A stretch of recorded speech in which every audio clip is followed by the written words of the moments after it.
விண்ணை படைத்த நல்ல தகப்பனுக்காக இயேசுவின் நாமத்தில் நன்றி செலுத்துகிறோம்.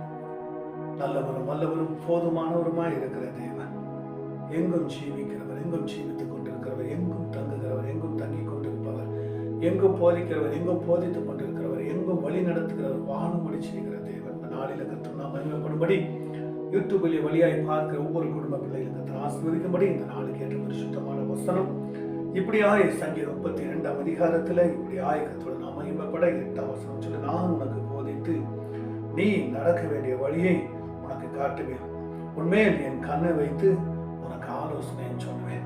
இதனுடைய தலைப்பு நான் உனக்கு போதிப்பேன் என்று சொல்லுகிறார். தேவ பிள்ளைகளே, கர்த்தருடைய போதகையில, கர்த்தருடைய போதிப்பின் என்கிற பரிசுத்த வார்த்தையில நிலைத்திருக்கும்படி கர்த்தர் நமக்கு போதிக்கிறார். என்ன போதிக்கிறார்? ஒரு மனுஷன் வாழ்க்கையை குறித்து போதிக்கிறார். ஒரு மனுஷன் வாழ வேண்டிய விதத்தை குறித்து போதிக்கிறார். ஒரு மனுஷன் எப்படி இருக்க வேண்டும் என்று போதிக்கிறார். தேவனுடைய வழி எது, தேவனுடைய வார்த்தை எது, தேவனுடைய போதனை எது, அவைகளை கற்றுக் கொடுக்கும்படி நமக்கு போதிக்கிறார். என்னத்தை போதிக்கிறார்? யாருக்காக போதிக்கிறார்? போதித்தனால் என்ன லாபம், போதித்தால் என்ன பிரயோஜனம், போதித்தால் அவருடைய வழி என்ன, அவருடைய வாழ்வு என்ன என்று சொல்லி இப்படியாய் நாம் தேவனுடைய நாம் மகிமைப்படும்படி யாத்திரையாகமத்துல 4ஆம் அதிகாரத்துல 12ஆம் வசனம் இப்படியாய் வாசிக்கிறோம். அதற்கு ஆதலால் நீ போ, நான் வாயோடு கூட இருந்து நீ பேச வேண்டிய நான் உனக்கு போதிப்பேன் என்று சொல்கிறார். உன் வாயோடு கூட இருந்து நீ போதிக்கிற விதம் என்ன என்று நான் உனக்கு போதிப்பேன் என்று சொல்லி தேவனாகிய கர்த்தர் இஸ்ரவேல் ஜனங்களுக்கு போதிக்கும்படி, இஸ்ரவேல் ஜனங்களுடைய வாழ்க்கையை பரிசுத்தமாக்கும்படி, இஸ்ரவேல் ஜனங்களுடைய அடிமைத்தனத்திலிருந்து விடுவிக்கும்படி, இஸ்ரவேல் ஜனங்கள் தனது கொடூரத்திலிருந்து விடுவிக்கும்படி, அங்கு இருக்கிற அந்த பொல்லாத அரக்கத்திலிருந்து விடுவிக்கும்படி, அங்கு இருக்கிற அந்த விக்கிர காரியத்திலிருந்து இவர்களை விடுவிக்கும்படி மோசேயை கர்த்தர் அழைத்து தேவனுடைய வார்த்தையை கொடுத்து, நீ எகிப்திலே ஜனங்களை போதித்து அவர்களை தேவனுடைய வார்த்தையிலே வழியிலே கொண்டு வா என்று சொல்லி தேவனாகிய கர்த்தர் மோசை அழைத்து வார்த்தையை கொடுக்கிறார், போதிக்கும்படி அழைக்கிறார். ஃபர்ஸ்ட் மோசை அழைக்கிறார், தைரியத்தை கொடுக்கிறார், மோசையை பரிசுத்தமாக்குகிறார், மோசைக்கு தைரியத்தை கொடுக்கிறார், மோசை மேல தெய்வ பிரசன்னம் ஊற்றுகிறார், தேவ வல்லமை இறங்குகிறது. இப்பொழுது போதிக்கும்படியான நாவை தெளிவுபடுத்துகிறார், நாவை தொடுகிறார், நாவுக்குள்ள வல்லமை இறங்குகிறது, பரிசுத்த வார்த்தை இறங்குகிறது. இப்போ என் ஜனங்கள் அடிமைத்தனத்துல கொடூரமாய் இருக்கிறார்கள், அந்த அந்த எகிப்தில அவர்கள் வேதனைப்படுகிறார்கள், அவருடைய வேதனை கொடூரமாய் இருக்கிறது. அங்க இருக்கிற ஜனங்கள் அவர்களை கொடூரமாய் படுத்துகிறார்கள். அதனால என் ஜனங்கள் மீட்கப்பட வேண்டும். நீ போ, அந்த பார்வோனிடத்துல போய் இப்படியா தேவனுடைய வார்த்தைகள் அவரத்துல அறிவி, நீ எதை குறித்து கவலைப்படாத, நான் உன்னோடு கூட இருந்து உன்னை நான் எப்படி நடத்த வேண்டுமோ, நான் எப்படி உனக்கு போதிக்க வேண்டுமோ, நீ பார்வோனிடத்துல போய் செய்வதை நான் இப்பொழுது உனக்கு நான் சொல்லுவேன், போதிப்பேன் என்று சொல்லி அந்த இடத்துல போய் போதிக்கிறார். இஸ்ரவேல் ஜனங்களுக்கு போதிக்கிறார். இஸ்ரவேல் ஜனங்களே, இப்பொழுது ஆண்டவருடைய வார்த்தை கேளுங்க. இப்பொழுது பார்வோனுடைய வார்த்தையை கேட்டு பூமிக்குரிய பாகாலுக்கும், பூமிக்குரிய விக்கிரங்களுக்கும், பூமிக்குரிய அடிமைத்தனத்துக்கும், பூமிக்குரிய கொடூரத்துக்கும், பூமிக்குரிய அதிகபட்ச வேலைகளுக்கும் அந்த பார்வோனுக்கு அடிமைப்பட்டிருந்தீங்க. கொடூரத்துல தாங்க முடியாம இருந்தீங்க, துன்பங்களும் இடுக்கங்களும் நெருக்கத்துல கிடந்தீங்க. இப்ப தேவனாகிய கர்த்தர் என் வாயில வார்த்தை வைத்திருக்க சொல்லி மோசே அந்த இடத்துல இஸ்ரவேல் ஜனங்களுக்கு போதிக்கிறார். என்னத்தை போதிக்கிறார்? இஸ்ரவேல் ஜனங்களே, இப்பொழுது தேவன் சொல்லுகிற வசன வார்த்தைகளை கேளுங்க. தேவனாகிய கர்த்தர் உங்களை அழைக்கிறார், அவருக்கு பலியிடும்படி அழைக்கிறார், அவர் உங்களை பரிசுத்தமாக்க அழைக்கிறார். இப்பொழுதே அவருடைய வார்த்தைக்கு கீழ்ப்படிந்து, அவருடைய போதனைக்கு கீழ்ப்படிந்து, அவருடைய பரிசுத்த பிரமாணங்களுக்கு கீழ்ப்படிந்து இப்பொழுதே அவருடைய சமூகத்துக்கு வாங்க என்று சொல்லி அந்த இடத்துல மோசை அழைக்கிறார். இப்படியாக உமாகமத்துல தேவனுடைய வசனம் வார்த்தை சொல்லுகிறது. ஹல்லேலூயா, மை துதிக்கிறோம்.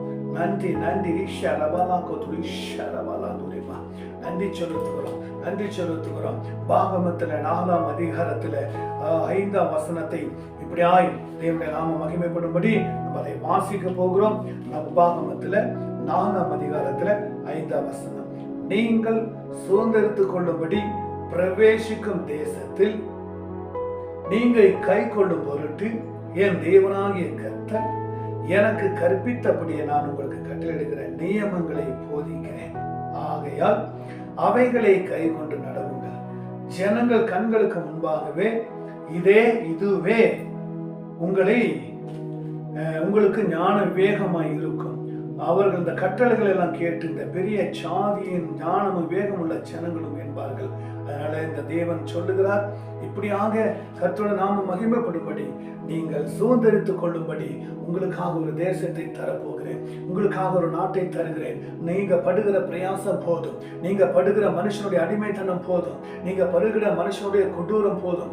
இப்பொழுது கர்த்தர் உங்களை அழைக்கிறார், கர்த்தர் உங்களை ஆசீர்வதிக்க அழைக்கிறார், கர்த்தர் உங்களை பரிசுத்தமாக்க அழைக்கிறார். கர்த்தர் இப்போ நான் காண்பிக்கிற தேசத்துக்கு வரும்படி உங்களை அழைக்கிறார் என்று சொல்லி மோசே இந்த இடத்துல தேவனுடைய வார்த்தைகளை போதிக்கிறார்.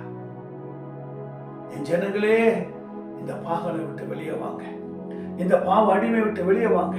நான் உங்களை இலகுவாய் நடத்துவேன், நான் உங்களை பரிசுத்தமாய் நடத்துவேன், நான் பாதுகாப்பாய் நடத்துவேன். உங்களுக்கு எந்த ஒரு தொந்தரவு வராது, எந்த ஒரு தொல்லை வராது என்று சொல்லி தேவனாகிய கர்த்தர் இஸ்ரவேல் ஜனங்களை போதித்து நடத்துகிறார். எகிப்துக்கும் இஸ்ரவேல் ஜனங்களுக்கு ஒரு வித்தியாசத்தை காண்பித்தார். அந்த பார்வோனோடு கூட போய் இப்படி என் ஜனங்களை அந்த இடத்துல பலியிடும்படி விடுங்க என்று சொல்லும் பொழுது பார்வோனுடைய இருதயம் கடினப்பட்டது. 10 முறை அவன் கடினப்பட்டது. 10வது முறையோ தன் தலைச்சன் பிள்ளைகளை மறிக்கும்படி செய்தபடி நான் விட்டு விட்டார். இஸ்ரவேல் ஜனங்கள் சொல்லுகிறார், நீங்க கண்ட காட்சிகளை பாருங்க, கண்ட ஆசீர்வாதத்தை பாருங்க, கண்ட அற்புதங்களை பாருங்க. இவர் தான் வானத்தை பூமியை உண்டாக்கின தேவன், இவர் தான் ஆபிரகாமின் தேவனும் ஈசாக்கின் தேவனும் யாக்கோபின் தேவனுமாய் இருக்கிறார். இவருடைய வழிமரப்பின் பிரகாரம் நான் வணங்கி தேவனை வார்த்தைகளை போதிக்கும்படி மோசையை தேவன் அழைத்து இஸ்ரவேல் ஜனங்களை மீட்கும்படி வருகிறார்.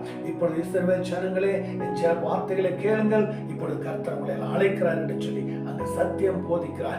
தைரியத்தை கர்த்தர் மோசைக்கு கொடுத்தார், பயம் இல்லாம போதிக்க தைரியத்தை கொடுத்தார். அங்கு என்ன துன்பம் துயரம் வந்தாலும் கவலைப்படல. கர்த்தர் எதை சொன்னாரோ, எதை பேசினாரோ, எதை போதிக்க வேண்டும் என்று சொன்னாரோ அதை இஸ்ரவேல் ஜனங்களுக்கு போதிக்கிறார். அதை இஸ்ரவேல் ஜனங்களுக்கு சத்தியங்களை அறிவிக்கிறார். மீட்கும்படி, காப்பாற்றும்படி, விடுவிக்கும்படி, ரட்சிக்கும்படி, அவர்களை அந்த கொடூரத்திலிருந்து விடுவிக்கும்படி கர்த்தர் மோசே மூலமாக இஸ்ரவேல் ஜனங்களை அழைக்கிறார்.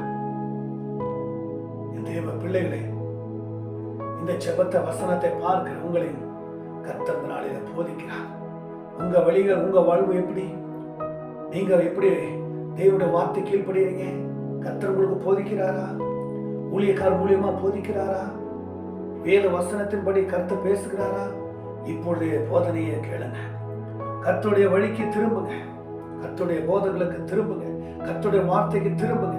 அவரிடத்துல தான் நிம்மதி உண்டு, அவரிடத்துல தான் பரிசுத்த வார்த்தை இருக்கிறது, அவர்கிட்ட தான் போதனை இருக்கிறது. இப்படி என் ஜனமே, என் தேவ பிள்ளைகளை, இப்பொழுது பார்க்கிற உங்களை கர்த்தர் அழைக்கிறார். தேவனுடைய சமூகத்துக்கு, தேவனுடைய சத்தியத்துக்கு, தேவனுடைய பிரசன்னத்துக்கு, தேவனுடைய வல்லமைக்கு இப்பொழுது இந்த வேலையில் உங்களை அழைக்கிறார். உங்களை அழைக்கிறார், உங்களை அழைக்கிறார். எப்படி அழைக்கிறார்? உபாகமத்துல 5ஆம் அதிகாரத்துல இப்படியாய் கர்த்தர் சொல்லுகிறார். 31ஆம் வசனம் கர்த்தர் என்ன சொல்லுகிறார் என்று நாம் அதை எடுத்து வாசிப்போம். 5:31, நீயோ இங்கே என்னிடத்துல நில், நான் அவர்களுக்கு சுதந்திரமாக கொடுக்கும் தேசத்தில் அவர் செய்யும்படி நீ அவர்களுக்கு போதிக்க வேண்டிய சகல கற்பனைகளையும் கட்டளைகளையும் நியமங்களையும் அவருக்கு சொல்லுங்கள் என்று சொல்கிறார். நியமங்களை கடைபிடிங்கள், கட்டளைகளை கடைபிடிங்கள், பிரமாணங்களை கடைபிடிங்கள். கர்த்தர் உங்க பாவ வழிந்து மனம் திரும்ப வருகிறார். கர்த்தர் உங்க பாவத்திலிருந்தும் சாபத்திலிருந்தும் இருந்தும் கொண்டிருந்தும் தேவனை அறியாத வணங்கியிருந்த அந்த பொல்லாப்பிலிருந்து விலக்கி பரிசுத்தத்துக்குள் வரும்படி உங்களை போதிக்கிறார். இப்பொழுதே ஆத்துமாவை கர்த்தருக்கு கொடுங்கள் என்று சொல்லி அழைக்கிறார். தேவ பிள்ளைகளே, இன்னைக்கு உங்களையும் கர்த்தர் அழைக்கிறார். அவர் உங்களுக்காக போதித்துக் கொண்டிருக்கிறார். அவர் உங்களுக்காக அவர் பேசிக் கொண்டிருக்கிறார். இப்பொழுதே அவருடைய சமூகத்துக்குள்ள வாங்க, இப்பொழுதே அவருடைய அன்புக்குள்ள வாங்க, இப்பொழுதே அவருடைய நிறைவுக்குள்ள வாங்க, இப்பொழுதே அவருடைய நிரந்தரத்துக்குள்ள வாங்க. அவருடைய சமூகத்துல வரும்படி உங்களை அழைக்கிறார். பிரமாணங்களை கற்றுக்கொள்ளும்படி அழைக்கிறார். இப்படியாக சங்கீதம் 25ஆம் அதிகாரத்துல ஒரு சில வசனத்தை நம்ம வாசிக்க போறோம். 25ஆம் அதிகாரத்துல 15ஆம் வசனம் இப்படியாய் கர்த்தர் நமக்கு சொல்லுகிறார். தெய்வ பிள்ளைகளே, வசனத்தின் செபத்தை நம்புங்க. உங்களுக்கு நேராய் வருகிறது. நம்புங்க, ஏற்றுக்கொள்ளுங்க. முழுக்க முழுக்க ஆவில நிரம்புங்க. முழுக்க முழுக்க தெய்வ போதகத்துக்கு கீழ்ப்படுங்க. தேவன் போதித்தால் ஒரு மனுஷனுடைய வாழ்வு செழிப்புண்டாகும். ஒரு மனுஷனை போதித்து மனுஷன் அந்த வழியில நடக்கும் பொழுது வாழ்க்கை செழிப்புண்டாகும். வாழ்க்கை செம்மையாய் நடத்துவார். அதுதான் சொல்லுகிறாங்க 25ஆம் அதிகாரத்துல 5ஆம் வசனம். உம்முடைய சத்தியத்திலே என்னை நடத்தி என்னை போதித்தரும். நீரே ரட்சிப்பின் தேவன், உம்மை நோக்கி நான் முழுவதும் காத்திருக்கேன் என்று சொல்லுகிறார். உம்முடைய சத்தியத்திலே என்னை நடத்தும் ஆண்டவரே. உம்முடைய சத்தியத்தின்படி என்னை நடத்துங்கப்பா.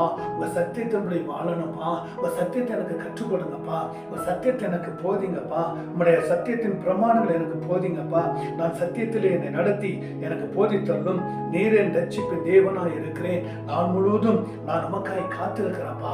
நமக்காய் காத்திருக்கிறப்பா. உம்முடைய வார்த்தைக்காய் காத்திருக்கிறப்பா. உம்முடைய போதிப்புக்காய் காத்திருக்கிறப்பா. உம்முடைய பிரசனத்துக்காய் காத்திருக்கிறப்பா. உங்க செம்மையான வழியிலும் உங்க செம்மையான பாதையிலும் என்னை நடத்துங்கள் என்று சொல்லி இந்த இடத்துல தேவனாகிய கர்த்தருடைய சமூகத்துல தாவீது கேட்கிறார். இன்னைக்கு நீங்க எப்படி தேவ பிள்ளைகளே, நீங்களும் தேவ போதகத்துல கீழ்ப்படுங்க. தெய்வ வார்த்தைக்கு கீழ்ப்படுங்க. தேவ சத்தியத்துக்கு கீழ்ப்படுங்க. கர்த்தர் உங்களை அழைக்கிறார். உங்க வாழ்க்கையை மாற்றும்படி, உங்களை பரிசுத்தமாக்கும்படி அழைக்கிறார். இதோ சங்கீதம் 71ஆம் அதிகாரத்துல 17ஆம் வசனம் சொல்லுது, தேவன் என் சிறு வயது முதல் எனக்கு போதித்து வந்தேன், இதுவரைக்கும் உடைய அதிசயங்களை அறிவித்து வந்தேன் என்று சொல்லுகிறார். தாவீது சொல்லுகிறார் தேவனுடைய வசனத்துல, இதோ கர்த்தாவே எனக்கு சிறு வயது முதல் எனக்கு நீங்க போதித்து வந்திருக்கீங்க. நான் ஆடு மேய்த்து கொண்டிருக்கும் பொழுதே எனக்கு போதித்து வந்தீங்க.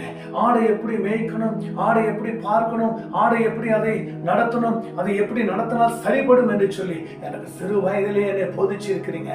சிறு வயதிலே எனக்கு போதிச்சிருக்கீங்க என்று சொல்லி அந்த இடத்துல சொல்லுகிறார். என்ன சொல்லுகிறார்?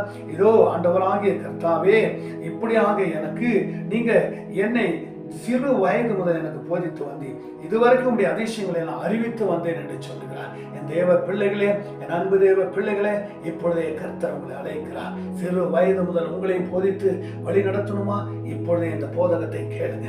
கர்த்தர் உங்களை வழி நடத்த ஆசீர்வதிக்கிறார். வழி நடத்தும்படி கர்த்தர் உங்களை அழைக்கிறார். அதே சங்கீதத்துல 143ஆம் அதிகாரத்துல லாஷாந்தரி கரபா இஷாந்தரி அலாமலாந்து இஷகரகபோலு ஷாந்தரி மானாதுரிவா. தேவ பிரசனத்தை பெற்றுக்கொள்ளுங்க. தேவ பிள்ளைகள் இந்த வசனத்தை ஜெபத்தை பார்க்கும் பொழுது கர்த்தர் உங்களை விடுவிக்கிறார். போதகத்தின் வழியாய் நடத்துகிறார். இஸ்ரவேல் ஜனங்களை விடுவித்து காப்பாற்றின கர்த்தர் உங்களுடைய வாழ்க்கையை விடுவித்து காப்பாற்றி போதித்து வழி நடத்துகிறார். இப்பொழுதே ரிஷா ரபாலா துரிமா வசனத்தை கேளுங்க. இதாவது சங்கீதத்துல 143ஆம் அதிகாரத்துல 10ஆம் வசனம் சொல்லு, உமக்கு பிரியமானதை செய்ய, தாவீதின் சங்கீதம், உமக்கு பிரியமானதை செய்ய எனக்கு போதித்தரும். நீரே தேவன், உம்முடைய நல்ல ஆவியனை செம்மையான வழியை நடத்துவதாக என்று சொல்லுகிறார். உமக்கு பிரியமானதை செய்ய எனக்கு போதித்தரும். உமக்கு என்ன பிரியம் ஆண்டவரே? நான் எப்படி உமக்கு பிரியமா வாழணும்? நான் எப்படி உமக்கு பிரியமா இருக்கணும்? எனக்கு போதித்தரும் ஆண்டவரே. உமக்கு பிரியமானதை செய்ய எனக்கு போதித்தரும். நீரே என்னுடைய தேவன். உம்முடைய நல்ல ஆவி என்னை செம்மையான வழியில நடத்தட்டும். உம்முடைய நல்ல ஆவி என்னை செம்மையான வழியில நடத்தட்டும் என்று சொல்லுகிறார். தெய்வ பிள்ளைகளே, கர்த்தருடைய வார்த்தைக்கு கீழ்ப்படிஞ்சு வாங்க. அவர்களை அழைக்கிறார், அவர்களுக்கு போதிக்கிறார், அவர்களுக்கு வழியை காண்பிக்கிறார். இப்பொழுதே உங்களை ஆத்துமாவை தேவ சமூகத்துல திருப்புங்க. இந்த பூமியில ஒன்றுமே கிடையாது. இந்த பூமியில ஏராளமான போதிப்பு இருக்கிறது, ஏராளமான வார்த்தைகள் இருக்கிறது, ஏராளமான பேச்சுகள் இருக்குது.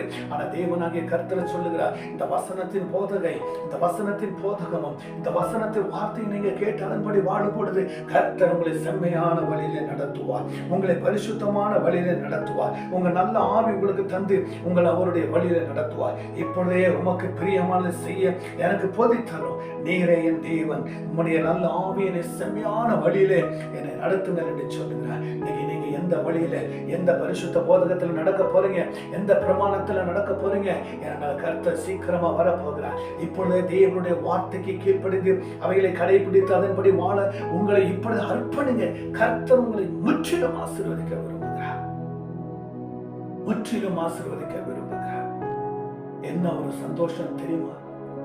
என்ன ஒரு சமாதான தேவ சமூகத்தில் இருப்பது தெரியுமா? உங்களை இப்பொழுதே அர்ப்பணிங்க. இப்பொழுதே உங்களை அர்ப்பணிங்க.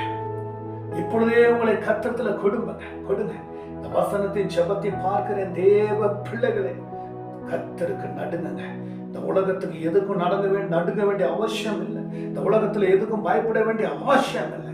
உன்னை போதித்து வழிநடத்துகிற தேவன், உன்னை காத்து போதித்து வழிநடத்துகிற தேவன், உன்னை விடுவித்து காப்பாற்றி போதித்து வழிநடத்துகிற தேவன் உன்னோடு கூட இருக்கிறார், உன் கூடயே இருக்கிறார். நீங்க இப்பொழுது வசனத்தை கேட்கிற இந்த நேரத்துல கர்த்தருக்கு கீழ்ப்படிங்க.